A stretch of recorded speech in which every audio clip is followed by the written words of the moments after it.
Good day. Today we will be looking at the NSC June 2023 paper 1. We will be looking at question 1, which is the algebra questions of the paper. 1.1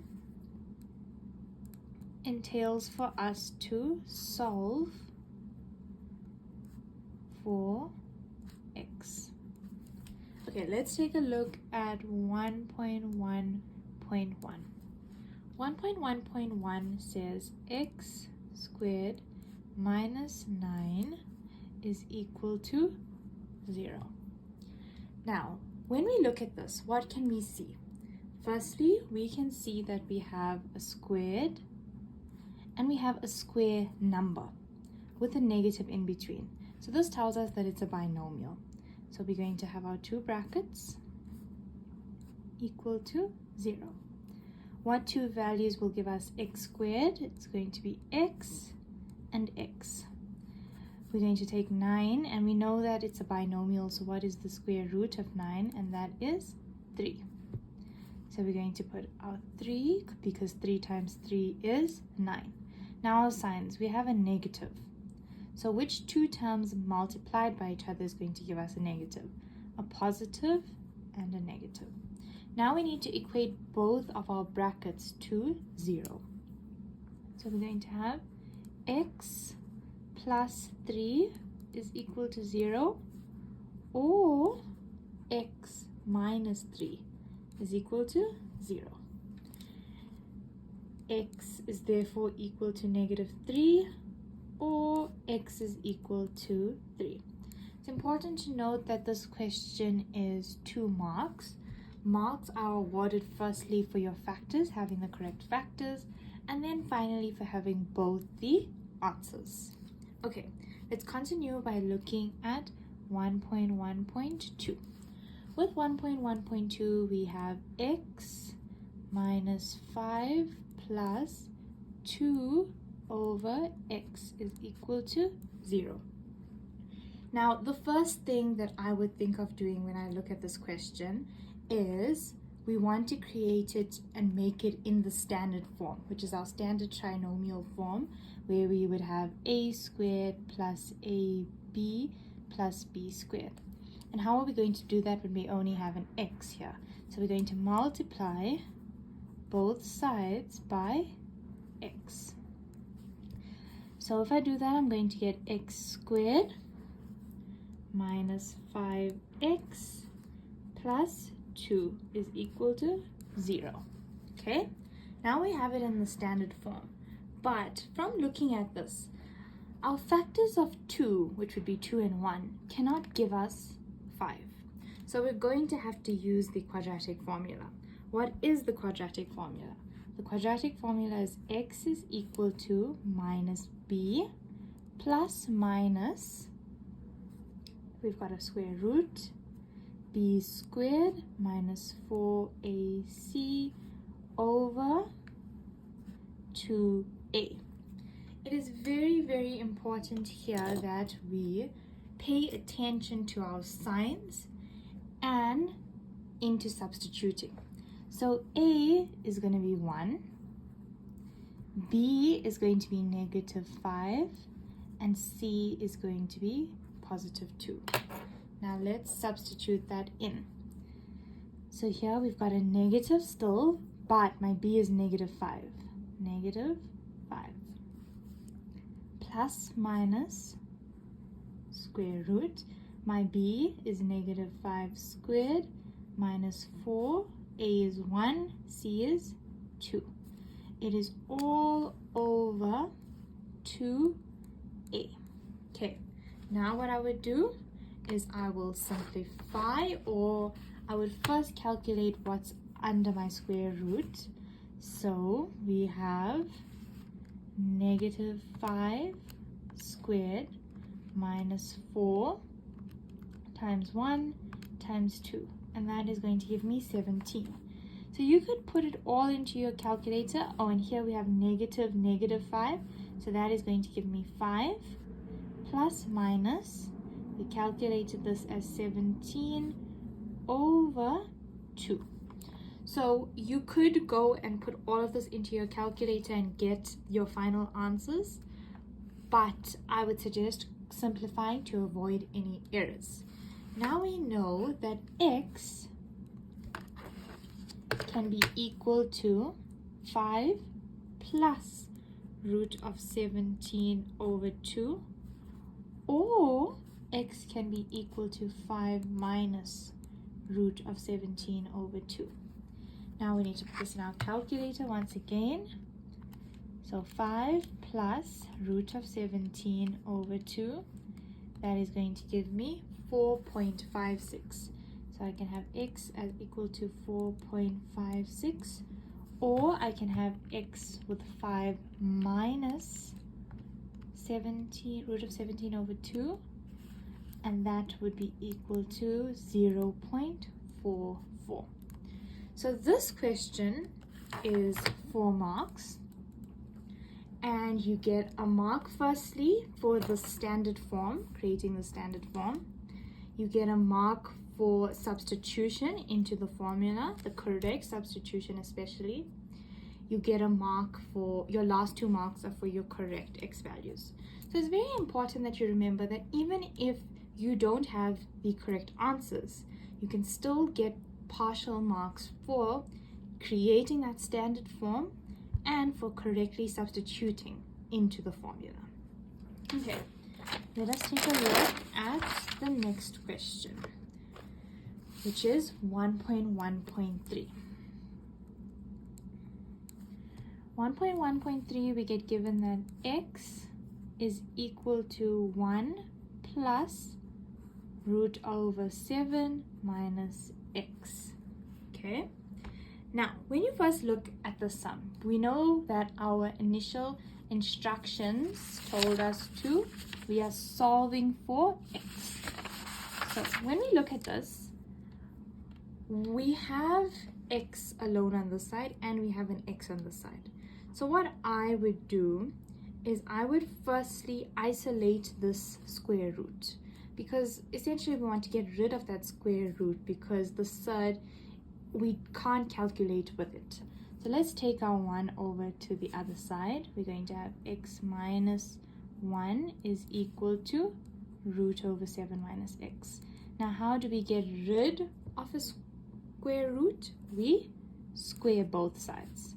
So if we square this side and we square this side, because a square root times a square root. So let's give, for example, 4 times 4 is going to give me, the square root of 4 is 2 times 2 is 4. So essentially it cancels out that square root. So on this side now we're going to be left with 7 minus x. But what do we have here? On this side we now have we need to expand it. We need to simplify.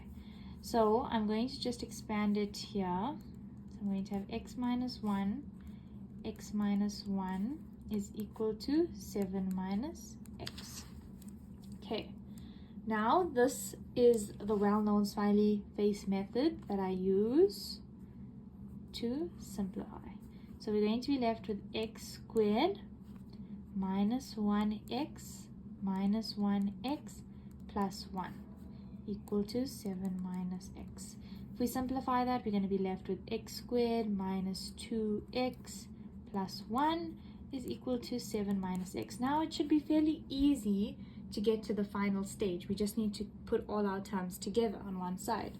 So nothing can be added with x squared. I'm going to have minus 2x. I'm taking this to the other side. Sign will change. Positive x plus 1. Taking this to the other side. Negative 7 is equal to 0. X squared minus 2 plus 1 is going to give me minus x minus 6 is equal to 0. Now we have the standard trinomial form. We can find our factors. So we've got 6. Factors of 6 could be 1 and 6, 3 and 2. I think 3 and 2 is likely to give us the value of 1 in the middle here. So 2 brackets. We're going to put out 3, out 2. We've got x squared, so we would have an x and an x, all equal to 0. Signs. Well, we know we've got negative and we've got a negative here. If we put two negatives, that would give me a positive, so that's not possible. But we must have one negative. Because this is negative 1, that means that it's going to be 2 minus 3. So I've got to have a positive 2 and a negative 3. And that would give me the negative 1. Now we just need to equate our brackets to 0. So x minus 3 is equal to 0. Or x plus 2 is equal to 0. X is equal to 3. Or x is equal to negative 2. With these types of questions, you can as well substitute back in to check if it is correct. So I could substitute negative 2 in this bracket and add it to 1 and see if I still get the value of x, which is negative 2. So with this question, this was a high mark question of 5 marks. Your first mark that is given is for isolating the surd by itself. The second mark that gets given is for squaring both sides. The third mark that gets given is for creating that standard trinomial form over here. Your fourth mark is for your factors, and your final mark is for your answer. Now, it's very important to note that when we substitute back to check, let's do that. Let's substitute and check. Let's start with negative 2. So negative 2 is our value of x. With a surd, you must calculate. Let's write that down. With surds, you must check your answers. Please do remember that. Okay, so negative 2 is equal to 1 plus root over 7 minus 2. 1 plus, so 7 minus was going to give me a plus 2. 1 plus root of 9. What is the root of 9? 3. So 1 plus 3 is equal to 4. Therefore, now we can tell that this is incorrect. Negative 2 does not equal to the answer that we get from that side. So x cannot be equal to negative 2. Let's check the 3. So we've got 3 is equal to 1 plus 7 minus 3. 1 plus 7 minus 3 is 4. Root of 4 is 2. 3. 3 is correct, but x is not equal to 2. This is very important with surds to make sure that you check your answer. It gets awarded the final mark. Okay, let's continue to the next question. The next question is 1.1.4. Here we are working with inequalities. We've got x squared plus 2x minus 15 greater than or equal to 0. Now, I would like you to treat your inequalities as if it was a trinomial. So we first start by working as if it's a trinomial. We have our two brackets. We can start with x. Two values would be x, and x would give me x squared. Now I take a look at my 15. What two factors of 15 are likely to give me 2? So I've got 1 and 15.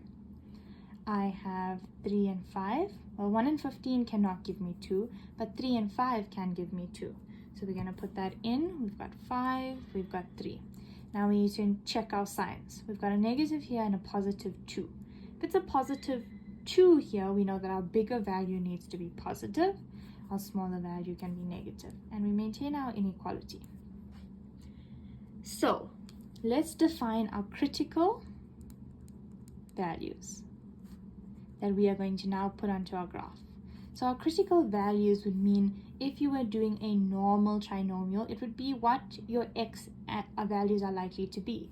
So in this instance, we would have x plus 5 equal to 0, x minus 3 equal to 0. So my critical values would be x is equal to negative 5 or x is equal to 3. So those are critical values. That is not our final answer. Now we need to draw our graph. So I'm gonna just quickly get a ruler. Okay, so I'm gonna draw a line.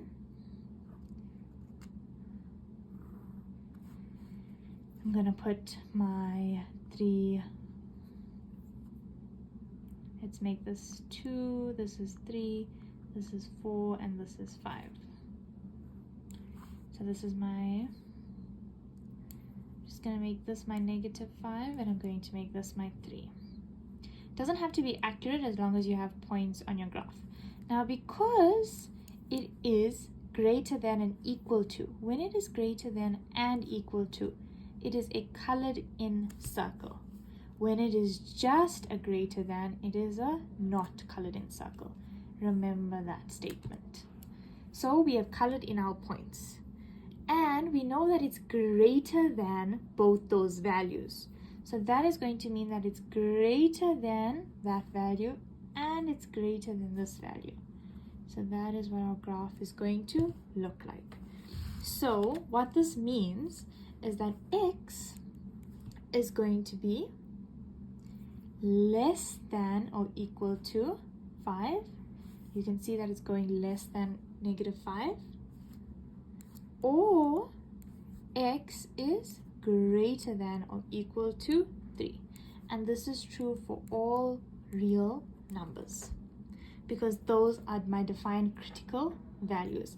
And we established that it is greater than, because it is greater than, so it's going greater than 3, but it's less than -5. Do you understand? If you have any further questions or need more explanation, please do let me know. So now next question is 1.2. 1.2, we are looking at a simultaneous equation. So I think I'm going to go to a new page because this is going to be a long one. Okay, so we've got a simultaneous equation, and our values that we have, or equations that we have, is y plus 2x is equal to 3. The next one is y squared minus y is equal to 3x squared minus 5x. Now there are two methods that you can use to solve simultaneously. Method 1 is substitution.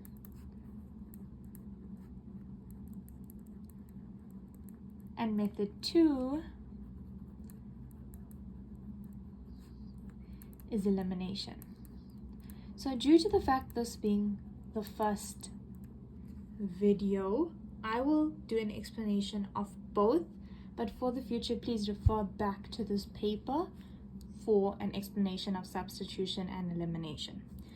So with substitution, you are creating a equation that you will be substituting into the next equation. So let's label this equation 1 and this is equation 2. So we're working first with method 1. So the first one is a lot more basic and simpler than the second one. So I'm going to use that as my basis for substitution. So we get given y plus 2x is 3. So I'm going to isolate y, and I will have y is equal to -2x plus 3. And this would be my 1 prime. So my updated number 1. Now I am going to substitute. It's very nice to write out what you're doing with these types of equations so you keep track. I'm going to substitute 1 prime into 2. So every value in 2 that has y will be substituted with this value. So let's first write our whole equation 2 out.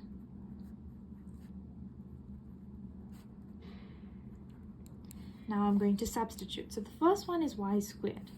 So it's -2x plus 3 squared minus -2x plus 3. Be very careful of your signs. Always maintain your signs. 3x squared minus 5x. Now we need to simplify. So we're going to expand. Minus 2x plus 3 minus 2x plus 3. Okay, a minus and a minus, so it's going to become positive 2x.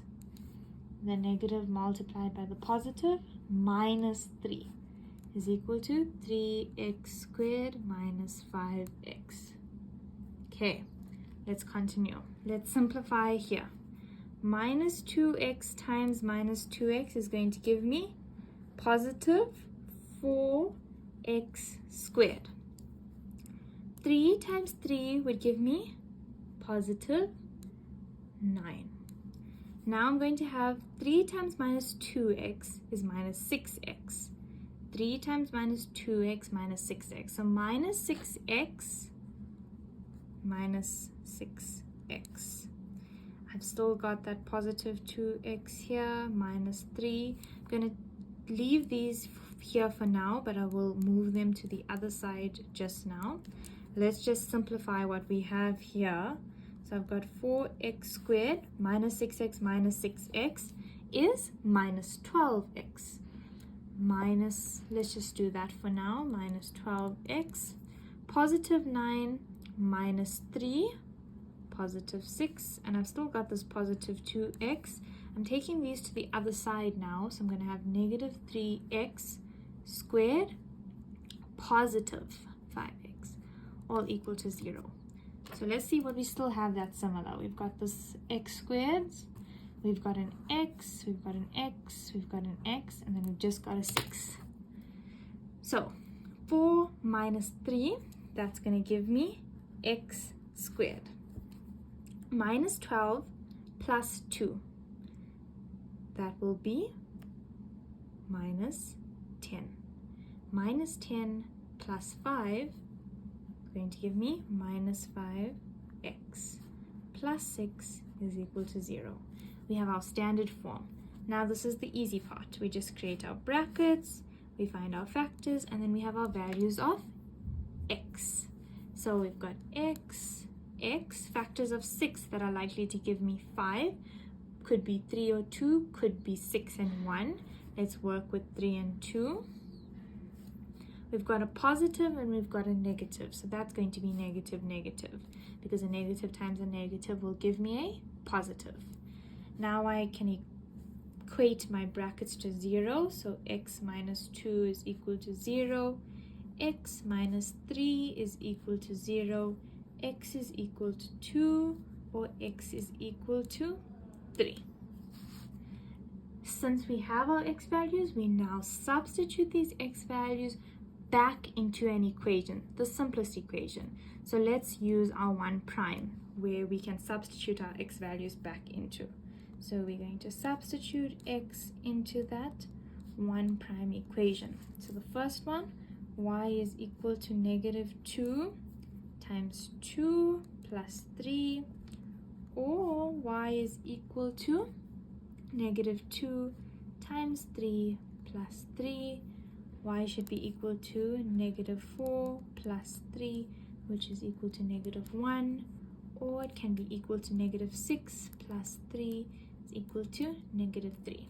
We have 4 different values. So this question is worth 6 marks. Quite a lot of marks that you can obtain if you have the correct method. First mark is for this equation. Second mark is for your substitution, here where we substituted in. Third mark is for the standard form, for your factors, for your x values, and for your y values. Now this is the method 1 of substitution. Only for this video I will go through the other method, which is elimination. So let's now look at method 2. The final stages are the same, it's just that the beginning is slightly different. So let me just rewrite our equations again. So we had y plus 2x is equal to 3. This is number 1. And the second equation that we are given is y squared minus y is equal to 3x squared minus 5x. Okay, two equations. We've labeled them each.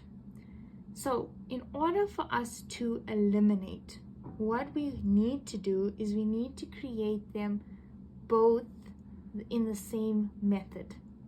So what I'm going to do is another method that we could do with elimination. In this question, elimination cannot be completed because, just realize that now, because we have a y squared. So method 2 in this paper for this question would be to substitute by making x the subject of our formula. But that method we will go through now.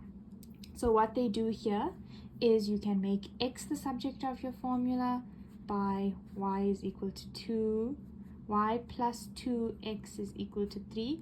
We want x to be the subject of our formula. So we're going to say 2x is equal to 3 minus y. We're going to divide both sides by 2. We'll be left with x is equal to 3 minus y over 2. This now becomes my 1 prime. Same method as the following. We would now substitute that 1 prime into 2 and work from there. Same process. So I'd like for you to try that on your own and let me know if you get the same answers by making x the subject of your formula in part 1. Okay, now we're going to look at our last question in algebra, which is 1.3.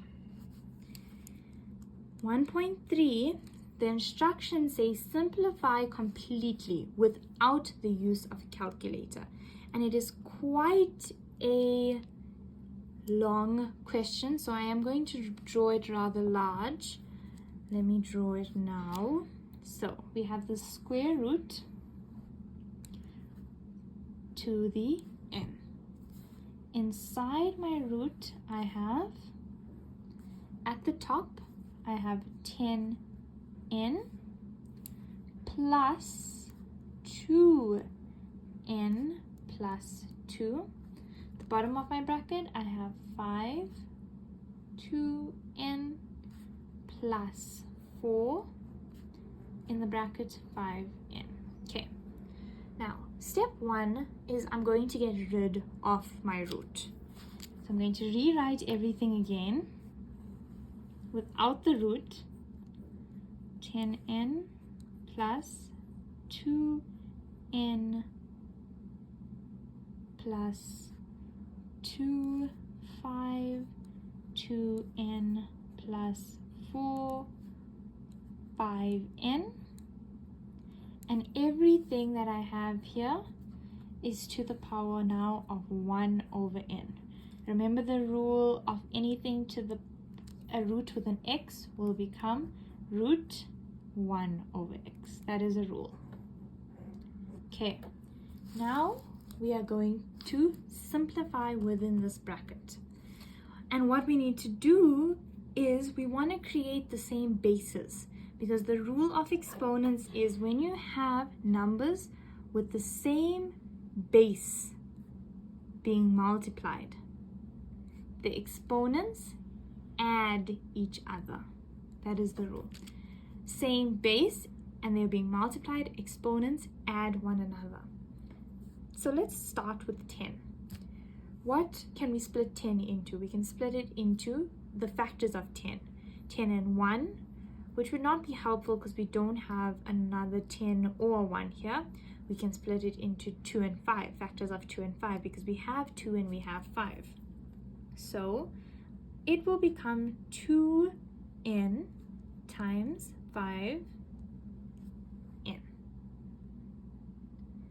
Okay, two different bases, so it being added together would just give me 10n. Now we know the rule of what I've just said.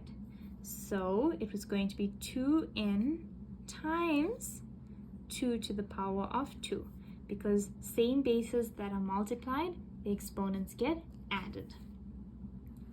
All over 5n times 5n. Exponents being added would give me 2n plus 4 times 5n. Okay, we have simplified our brackets and the inside of our brackets. Now what I can see is I can see a lot of common factors. So I'm going to take out a common factor. At the top, what I can see is I can see lots of 2n's, a 2n, a 2n, and at the bottom I can see 5n and 5n. So I'm going to take out those as common factors. So I'm going to take out 2n at the top. I will be left with 5n plus 2 to the power of 2 is 4. At the bottom, if I take out 5n, I will be left with 5n plus 4. Okay, let's take a look at this now. What can I notice about the, sorry about that, 1 over n. What can I notice about the top and the bottom? Is it's exactly the same, so I can cancel them out. And I will be left with 2n over 5n to the power of 1 over n. And what would I do now is that both that and that would cancel each other out. So I'm going to be left with 2 over 5. And that is our final answer for this question. And that is the total of this paper, which is 24 marks. This last question is 4 marks, and the marks get given to you for having the correct interior values, for having the correct factors, and changing it to an exponent, and your final answer. And that is the 4 marks of question 1 of June 2023, paper 1.